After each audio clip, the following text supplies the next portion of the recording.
समाज को असलियत दिखाने वाली कहानी। बेटी के लिए असली गहना। माँ, तुम क्यों चिंता करती हो? समय आने पर सब कुछ हो जाएगा। और हाँ, इतना कंजूस मत बनो। इतने गहने क्यों ले रही हो? मुझे नहीं पसंद है। मैं इन गहनों को अपने पूरे शरीर पर लाद कर और चोर के डर से घूमना, मुझे यह सब नहीं पसंद है। तुम्हारा जमाना गया अब। अपनी आंखें खोलो और अपने सामने दुनिया को देखो। यह कितनी खूबसूरत है। माँ, मस्त रहो और अपना जीवन एंजॉय करो। माँ, पूरी दुनिया तुम्हें और पापा को घुमाऊंगी। सारी खुशियाँ आपके चरणों में लाकर रखूंगी। इसके बाद भी मैं शादी करूंगी। मैं एक बेटी हूँ तो क्या हुआ? मेरी भी जिम्मेदारियाँ हैं। अब मुझे सिर्फ अपने करियर पर ध्यान देने दीजिए। चिंता मत कीजिए, समय आने पर सब कुछ हो जाएगा। दिव्या बेटी अपनी माँ की माँ बनकर अपनी माँ को समझा रही थी, लेकिन चमन शांत था, क्योंकि वह जानते थे कि दिव्या खुद लाखों का गहना है। दिव्या विवाह योग्य हो चुकी थी। दिव्या की माँ सरस्वती उसकी शादी के पीछे पड़ी थी। आखिर वह माँ थी ना। आसपास के रिश्तेदार थे ही जोर देने के लिए, लेकिन दिव्या अपने पैरों पर खड़ा होना चाहती थी। इसलिए वह शादी के बारे में नहीं सोच रही थी। इसलिए इस फालतू की चर्चा में उसे कोई दिलचस्पी नहीं थी। सरस्वती सिर्फ एक वाक्य कहती थी, पढ़ाई करना तो तुम शादी के बाद भी सीख सकती हो ना। हमारी चिंता करना कम करो। दिव्या अपने अपने फैसले पर अड़ी हुई थी और सरस्वती हमेशा चिंतित रहती थी। आसपास की लड़कियां शादी करके गृहस्थी संभाल रही थी। 8 दिन पहले दिव्या की सहेली की शादी हुई। वह धूमधाम से हुई शादी में उसके शरीर पर 1 किलो सोना पहनाया गया होगा। उसे हर रस्मों में एक गहना उसकी माँ अपनी बेटी के शरीर पर चढ़ा रही थी। दिखावा बहुत था शादी में। हमारी तो कोई भी तैयारी नहीं दिव्या की शादी के लिए। चमन तो किसी बात की चिंता करते नहीं।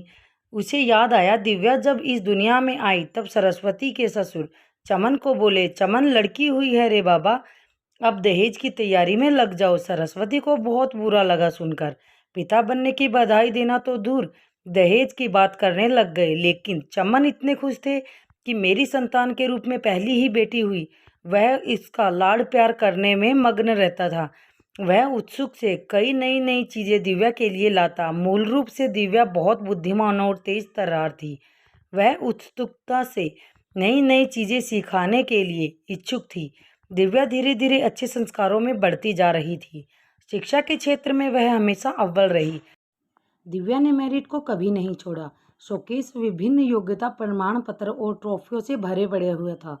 चमन बोलता था, बस दिव्या का सपना साकार करना है।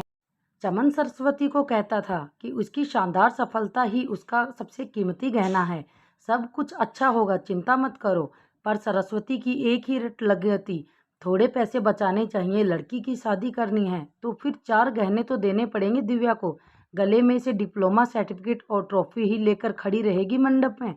ये सरस्वती, शांत शांत, अपना ब्लड प्रेशर मत बढ़ाओ, मैं हूं ना, फिर शांत हो जाओ। चमन सरस्वती को समझा रहा था। चमन की शांत धुन सुनकर सरस्वती की अंदर की माँ जाग जाती थी। गुस्से में वह चमन को बुरा भला बोल देती थी। चमन तब भी शांति से सब कुछ सुनता था। सरस्वती बोली, अब मुझे ही कुछ करना होगा। दिव्या के पापा तो कुछ नहीं करेंगे। कल उम्र ज़्यादा बढ़ गई तो शादी के बाजार में कोई शिक्षा को नहीं पूछेगा। रहा सवाल गहनों का, एक भी छोटा बड़ा गहना बनाकर नहीं रखा। सोना सस्ता हो जाने पर हर बार बोलती थी, लेकिन इसके पिता ने तो मेरी एक भी ना सुनी। सेविंग भी नहीं है। हमेशा उसकी शिक्षा पर खर्चा करते थे। क्या बोलते थे? हमेशा शिक्षा एक अनमोल गहना है और इसकी कीमत बाजार में बढ़ती रहेगी, कभी सस्ता नहीं होगा। और रहा सवाल सोने के गहनों का, तो वह जब शादी होगी तब देखेंगे। चमन का यह जवाब तय था। अंत में सरस्वती ने उसे अपने गहने देने का फैसला किया। मेरे पिता ने कन्यादान में मुझे दिए थे। टोकरी जितना भरा तो नहीं है, लेकिन कटोरी भर जरूर दिया है। मैं अब कहाँ पहनने वाली हूँ वह गहने।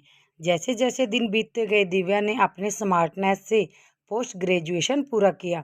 उसने पीएचडी करने का इरादा किया और उतने से सोने पर सुहागा। अचानक उसे माइक्रोसॉफ्ट द्वारा सेलेक्ट कर लिया गया, जो पिछले साल के प्लेसमेंट के लिए आया था। एक बड़ा पैकेज उसके हाथ में रखा गया और गुड पोस्ट द्वारा और नई सुविधाएं पोस्टिंग के साथ अमेरिका में पेश किया गया। चारों उंगलियां घी में, साथ में पीएचडी कर सकती थी क्योंकि कंपनी ने उसे बोनस दिया था।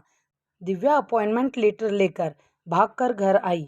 जब दरवाज़ा नहीं खुला तब तक दिव्या ने डोरबेल में अपना हाथ नहीं हटाया। दरवाज़ा खुलते ही उसने अपनी माँ को गले लगा लिया। माँ, अब लग जाओ शादी की तैयारी में। पापा, आप बस मदद करना। हाँ, यूएसए जाना होगा ना मुझे। और अपॉइंटमेंट लेटर दिव्या ने पापा के हाथ पे रख दिया।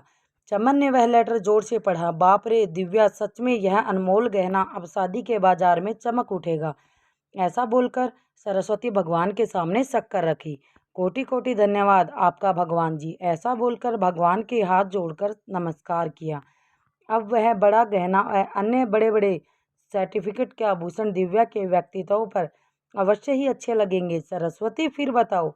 दरवाजे पर शर्मा फैमिली खड़ी थी। अच्छा रिश्ता दिव्या के लिए चलकर आया था। उनका मानस भी एक अनमोल रत्न था, सुंदर, सफल, प्रसिद्ध।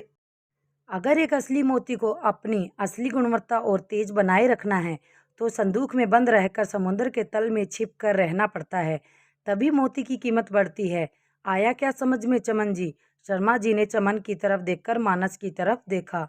सरस्वती अंदर खुद को ही काट रही थी और सोच रही थी कि आखिर कौन सा गहना का तराजू भारी है। आखिर शिक्षा एक अनमोल गहना है, उसे चोर के डर नहीं लगता है। उसे पहनने और तिजोरी में बंद रखने की आवश्यकता नहीं है। तो दोस्तों, कैसी लगी आपको मेरी ये वीडियो? अगर वीडियो अच्छी लगी हो तो लाइक, शेयर एंड कमेंट ज़रूर करें और सब्सक्राइब करना बिल्कुल भी ना भूलें।